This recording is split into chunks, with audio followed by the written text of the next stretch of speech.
이 사실은 출국 금지 갖고 말들이 많은데 그게 어떻게 해제됐냐 그러지만은 정해진 수순이었습니다. 음.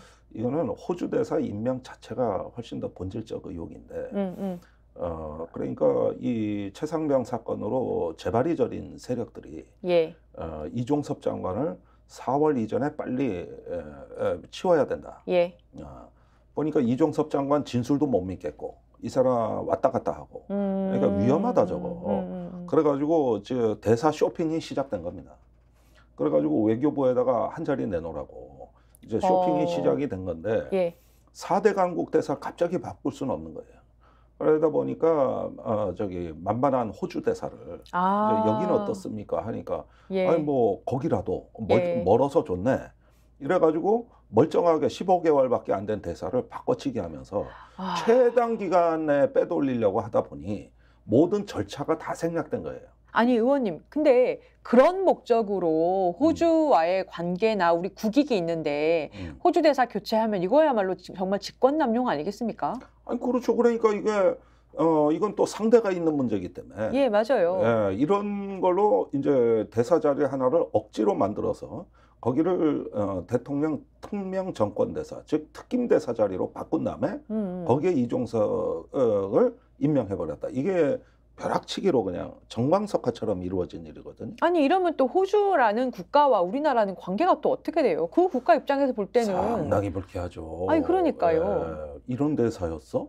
뭐 이렇게 되면서 상당히 어떤 외교적으로도 이게 그 민감한 사안으로 부각이 되고 있습니다.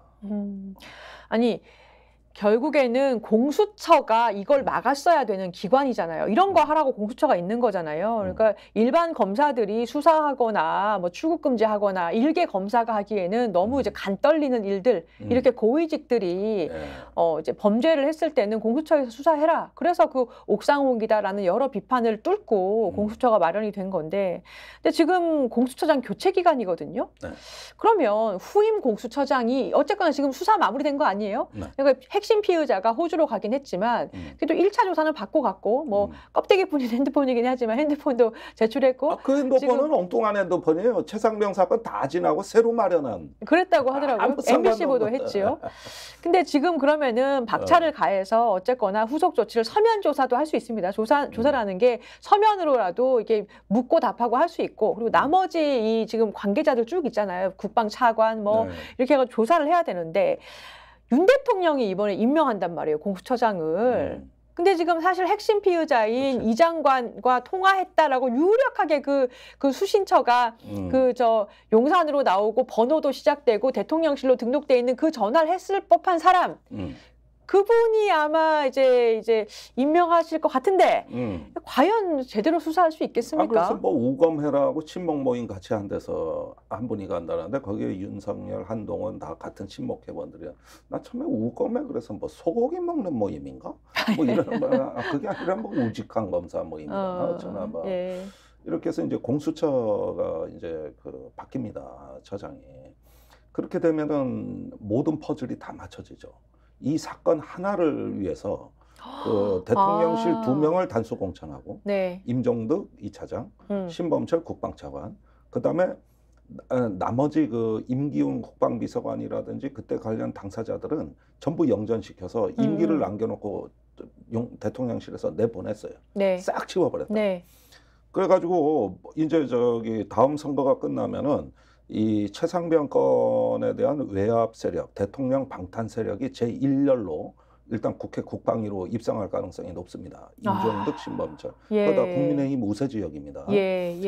그다음에 민간인이 돼 있는 이종섭은 해외로 일단 대사 발령을 내고 그다음에 가장 문제가 해병대인데 사령관하고 일사단장을 현직에서 못 내보내는 거죠.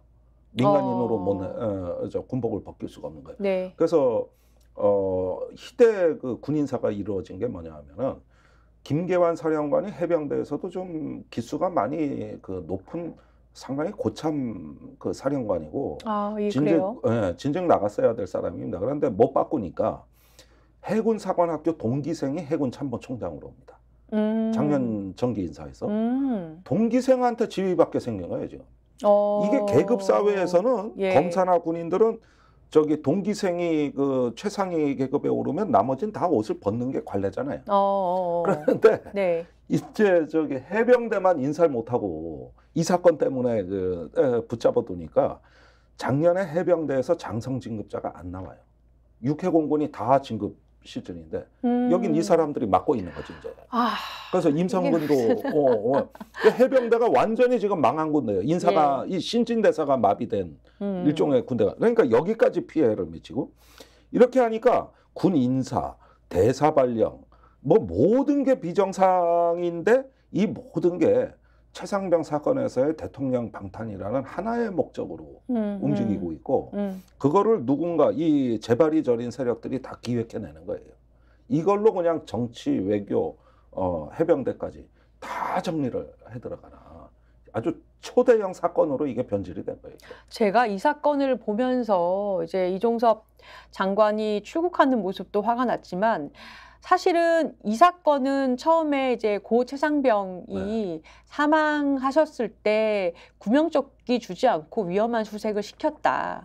그래서 사람이 사망했다. 이걸 책임을 문책해야 된다. 이 수사에서 너무나 상식적인 수사에서 시작이 됐는데 상식적으로 처리해서 억울한 일 없게 했으면 됐을 것을 그러지 않고 막다 보니까 이게 호비로 먹을 거 가래로 막고 가래로 막을 거 지금 국가적으로 외교 망신이 되고 지금 호주 대사를 바꾸고 이렇게까지 왔어요. 그리고 그 사람들을 국회에 막 공천 주고 뭐 지금 인사가 뭐 해병대 인사도 막 좌지우지하고 이렇게 됐어요. 개판이 된 거예요.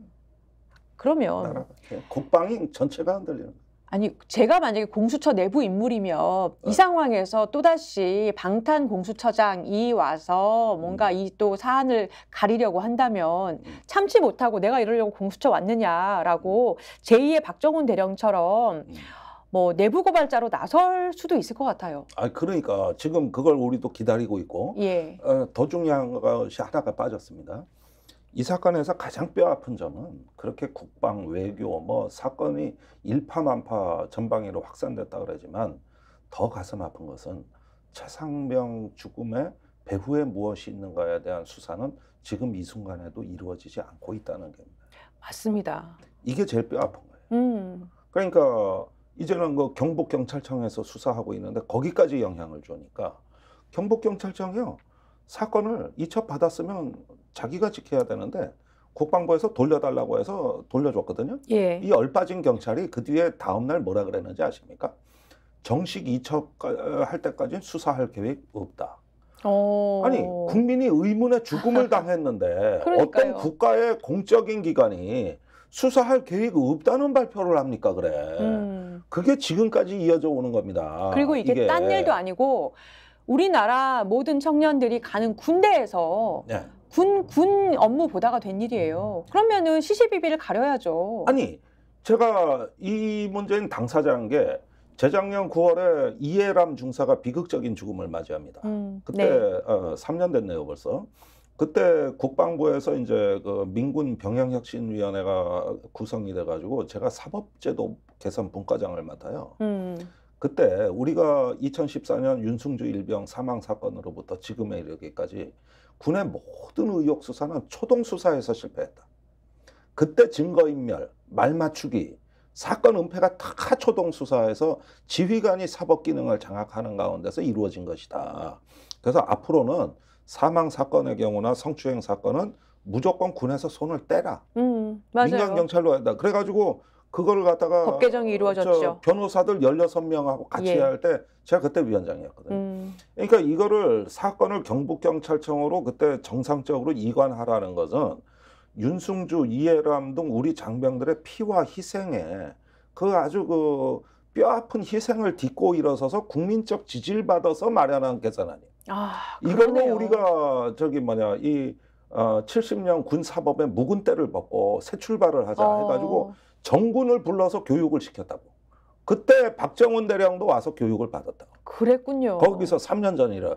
그래서 이제 다시는 제 식구 감싸기는 없는 이제 새로운 그 사법 질서가 탄생했고 이걸 정군을 교육을 시켰단 말이에요. 그런데 그 뒤에 바뀐 사법 질서 하에서 첫 번째 사망 사건이 이거요. 최상병 사건이라고. 그런데 거기서 탈이 났다는 거는 우리가 장병들의 피와 희생으로 만든 네. 이 새로운 사법 질서에 정면으로 도전하는 이런 외압을 행사한 거예요. 이거를 용산발 전화 한 통으로 뭉갠 거예요? 그러니까 야. 이게 얼마나 대통령의 그 어떤 그 이 사법농단 중에 저는 가장 대표적인 사례라고 보는 이유가 뭐 박은정 검사를 뭐 예. 해임했다, 뭘 어쨌다. 그렇지만 그건 사람이 죽은 사건은 아니요. 감찰에 대한 사건이지. 그러나 이 사건은 옛날에 이명박 정부, 박근혜 정부, 그다음에 문재인 정부를 거치면서 우리가 군의 많은 사망 사건을 조사하고 처리하는 과정에서 이제 수십 년 묵은 때를 했던 그 보수 진보가 다 합의를 했어요. 그래가지고 누구나 반대하지 않은 가운데 이거 국회에서 입법 조치까지 해줘가지고 오늘날에 이루고 이제서야 자식을 군대 보내는 부모들이 그 어떤 억울한 죽음이 생기지 않고 불필요한 희생이 생기지 않도록 이 군의 어떤 그 하나의 어떤 체질과 문화와 구조가 바뀌는 이런 걸로 해가지고 국민의 80% 지지를 얻었던 개혁입니다. 예. 여기에 도전하는 거예요. 이게 스픽스는 말하는 언론입니다. 대세는 유튜브, 그중에서 스픽스. 좋아요, 댓글, 구독, 알림 설정. 여러분이 저희를 사랑해 주시고 우리가 여러분을 사랑하는 4가지 방법입니다.